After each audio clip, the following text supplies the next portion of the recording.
ที่ได้มาร่วมฟังคำหับโศกขอบครัวโยมพอเสียงจันทาในมือนี้ขอให้ได้รับคำมาคำปรารถนาสวมลำกาวมาแล้วแต่หนทางนี้ที่ตั้งก็เสด็จบรบุญที่กินขนมได้นะ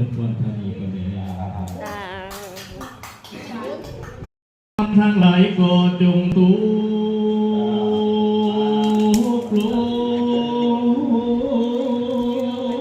งมาในทะเลยาวเมืองของทานด้วยประกาศสักนั้นเถิด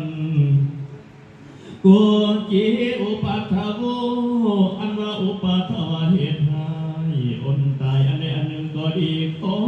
จะได้บังเกิดมีแก่ทานเถิดอันหนึ่งก็จิปริโภคอันว่าวัตถุเข้าของเครื่องบริโภคอันใดเสียสละวางให้เป็นอันไปเดียวอันใดอันหนึ่งก็ดีขออย่าได้โบกในเหียงไป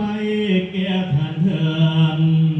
การจนาคีดีสังกาสูอันว่าโดยคำสุขในแปดศอกก็เกิดมีมาในกำลังเฮือนแห่งสลินเสียเถียและมีรวยประการสักในอันว่าเฮือน